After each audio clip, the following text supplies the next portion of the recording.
Alléluia, alléluia. Je vous salue au nom de notre Seigneur Jésus-Christ. C'est votre frère Roger Joseph qui revient encore une fois. Partagez la parole de Dieu avec vous, mais en tout, prions. Merci Dieu de me donner encore une fois l'occasion de partager ta parole avec les élus. Utilise-moi encore comme il faut. Que je serve d'un canal qui conduit les hommes vives au cœur assoiffé et que cette eau étanche leur soif. Je prie ceci au nom de notre Seigneur Jésus-Christ. Aujourd'hui, nous allons méditer sur l'épître de Paul à Tite. L'épître de Paul à Tite.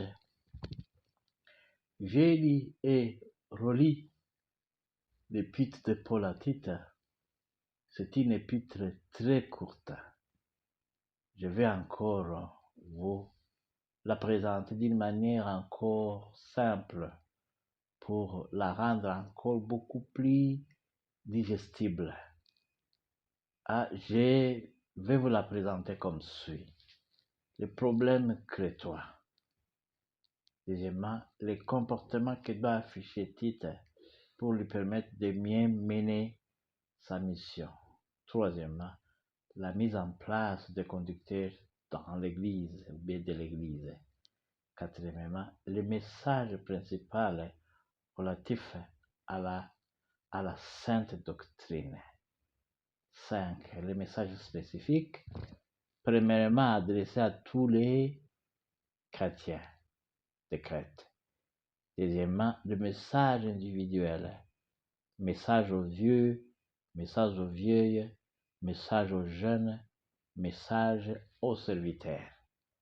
Voilà un peu l'essentiel de cet épître de Paul qui est là adressé à Tite. Je vous invite, venez, méditons ensemble la parole de Dieu. Les problèmes crétois.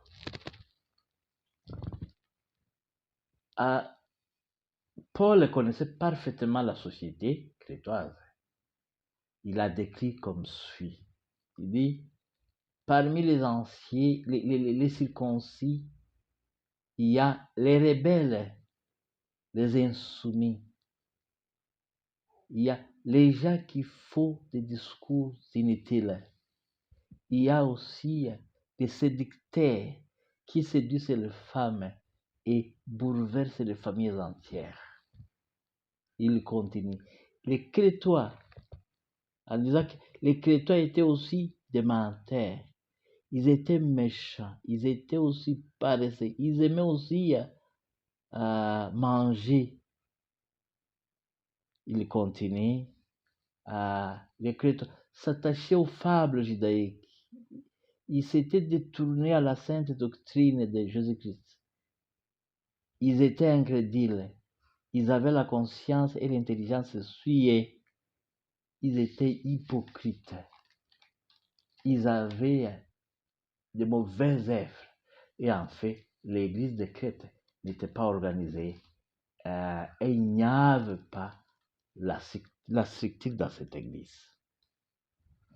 Tite avait la mission de faire face à tous ces problèmes et à mettre en place une structure, mettre en place les conducteurs dans l'église de Crète. Ça, vous pouvez le lire dans Tite, chapitre 1er, à partir du verset 10 au verset 16.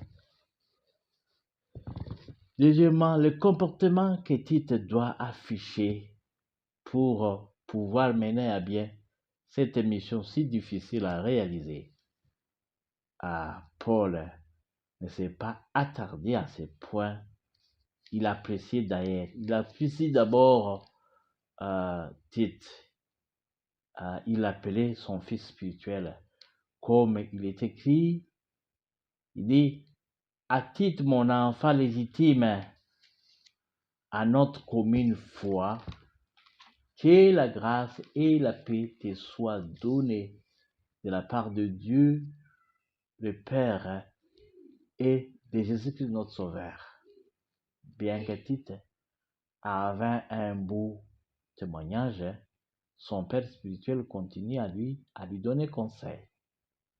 Le conseil que Paul donne à Tite se trouve au verset 10 du chapitre 3. Il est écrit: mais évite des discussions folles, les généalogies, les querelles, les disputes relatives à la loi, car elles sont inutiles et vaines. Qu'est-ce que ça signifie? C'est-à-dire, la doctrine saine est bien claire dans les Saintes Écritures. Il n'y a aucune raison de disputer ou de s'équerrer. Le Saint-Esprit est là, il agit en cas de besoin. Voilà. Troisièmement, la mission de Tite de mettre en place les conducteurs fidèles de l'Église. La question qu'il faut se demander d'emblée: quels sont ces conducteurs? Dans cette épître, j'y ai trouvé des titres: les anciens et les évêques. J'ai été curieux de savoir la différence qui existe entre un ancien d'église et un évêque. Pour le moment, les deux titres sont différents, mais dans le Nouveau Testament, dans l'église primitive, ces deux titres signifiaient la même chose. Ils signifiaient un pasteur.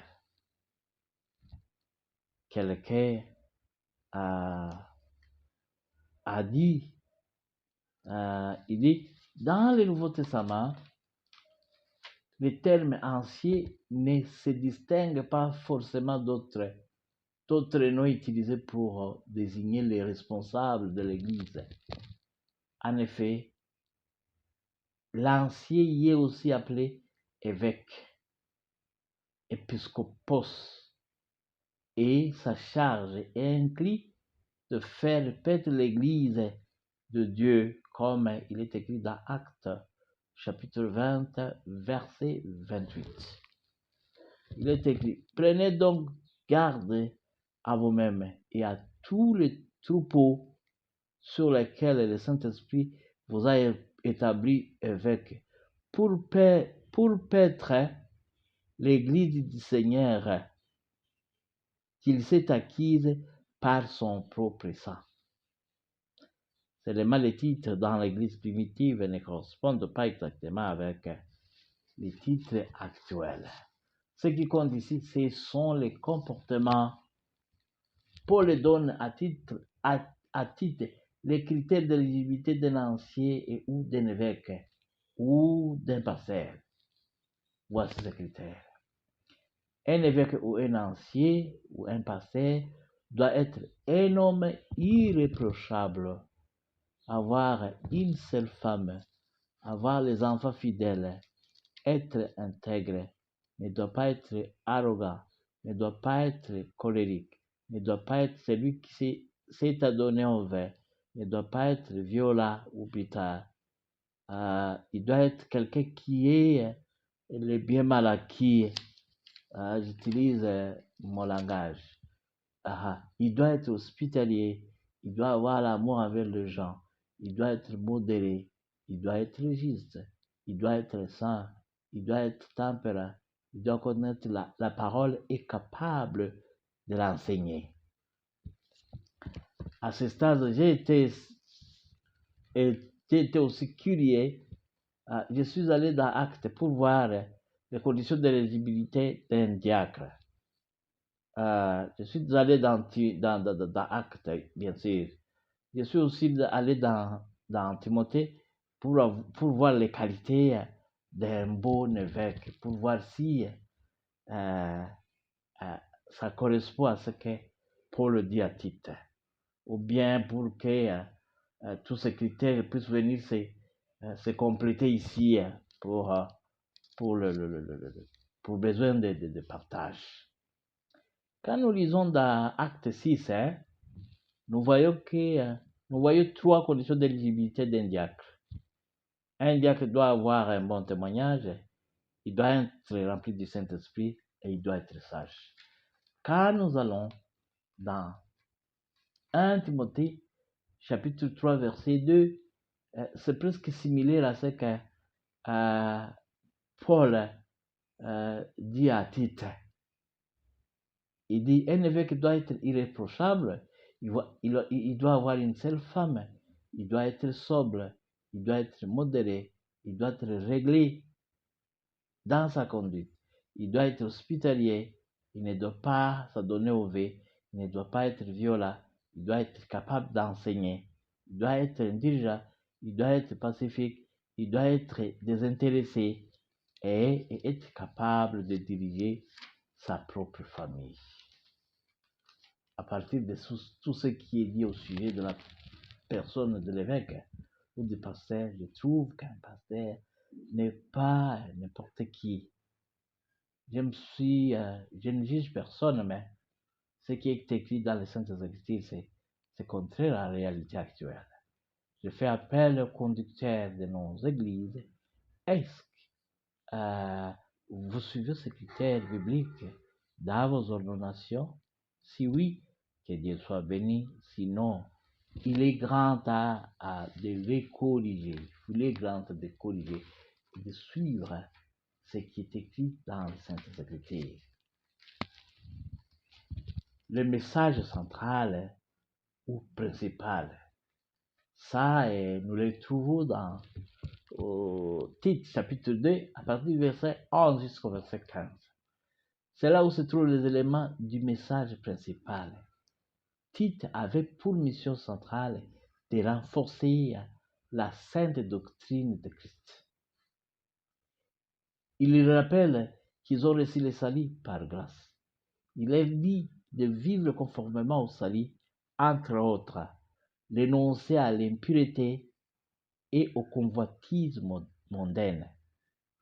Il continue, vivre selon la sagesse, selon la justice et selon la piété. Et en fait, il rappelle qu'ils sont un peuple lié, mis à part et destiné à faire les bonnes œuvres. Voilà la mission principale de Paul. Et puis, il y a les messages spécifiques.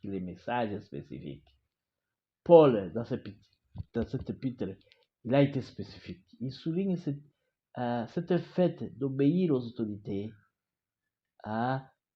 qui l'exprime en termes suivants. Rappelez-les d'être soumis aux magistrats et aux autorités, d'obéir, d'être prêt à toute bonne œuvre, de ne pas médire de personnes, d'être pacifique, modéré, plein de douceur envers tous les hommes. Se soumettre aux autorités et avoir une bonne moralité est très importante pour tous les chrétiens. Dans cette rubrique, il rappelle à tous les chrétiens de travailler pour leur survie, bien sûr, mais surtout pour avoir de quoi donner aux pauvres. Et puis, il y a le message spécifique, il y a le message individuel. À donner aux vieillards, à donner aux femmes, à donner aux jeunes et aux serviteurs. Nous les lisons, je vais lire quelques lignes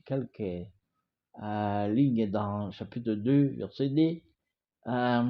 Dit que les vieillards doivent être sobres, honnêtes, modérés, saints dans la foi, dans la charité, dans la patience. Dit que les femmes âgées, doivent aussi avoir l'extérieur qui convient à la sainteté, être ni médisantes, ni adonnées au vice, qu'elles doivent donner de bonnes instructions dans le but d'apprendre aux jeunes femmes. Vous pouvez continuer ce que Paul a dit à titre de dire aux jeunes et aux serviteurs. Voilà l'essentiel de cette épître. Vous pouvez aussi lire C'est une épître qui a